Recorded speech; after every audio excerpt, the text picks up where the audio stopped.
నమస్కారం అందరికీ. చాలామంది స్టేటస్లు చూస్తున్నాను నేను.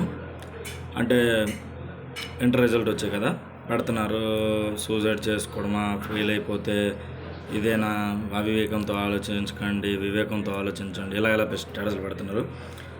నేను చూశాను. దానికి నేనేమంటున్నానంటే, ఒక చిన్న ఎగ్జామ్ ఫెయిల్ అయిపోతే జీవితమే ఆపేసుకుందాం అనే ఆలోచనకి స్టూడెంట్స్ వెళ్తున్నారంటే అది ఎవరిది మిస్టేక్? స్టూడెంట్ది మిస్టేక్ ఉంటుంది. ఎందుకు వాడు అలా చేసుకుంటుంది?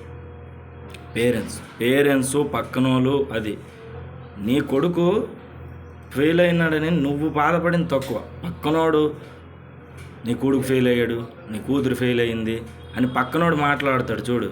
ఆ మాటలు నువ్వు తీసుకొని నువ్వు నీ పిల్లల మీద ప్రెజర్ పెడతావు. ఎగ్జామ్ ఫెయిల్ అయినంత మాత్రాన ఏమైపోదు. ఇంకోసారి రాస్తాడు, అది సెట్ అవ్వకపోతే అడిగి ఏదో నచ్చిన పని అంతా చేసుకుంటాడు. ఇక్కడ అందరితో ఒకటే పాయింట్, డబ్బు సంపాదించడం, హ్యాపీగా ఉండడం.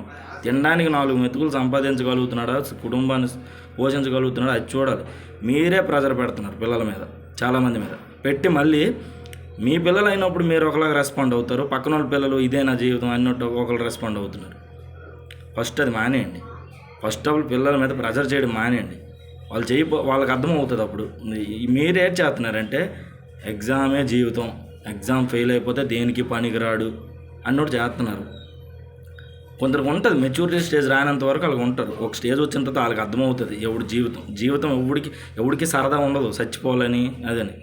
అలాగని పిల్లలు కూడా చెప్తున్నాను, మీరు కూడా ఆడి మాటలు ఈడి మాటలు తీసుకోకండి. వేస్ట్. ఎవడు రూపాయి ఎట్టడం మనకు లేనప్పుడు ఒక్క రూపాయి ఇవ్వడం. మీ పేరెంట్స్ ఇస్తారు, వాళ్ళని చూసుకోండి. రాకపోతే చెప్పండి, నాకు చదువు రావట్లేదు, లేకపోతే నాకు వాళ్ళంత అవ్వట్లేదు, నేను చదవలేకపోతున్నాను, నాకు ఇంకో దాని మీద ఇంట్రెస్ట్ ఉందని చెప్పి మీకు నచ్చిన పని చేసుకోండి. కొంత టైం పడుతుంది, అర్థం చేసుకోలేరు, అర్థం చేసుకున్నట్టు చెప్పి చేయండి. అది నేను ఇక్కడ ఎవరిని తప్పుపడట్లేదు, జస్ట్ ప్రెజర్ చేయడం మానేయండి. ఇది లేకపోతే జీవితం అవ్వదని.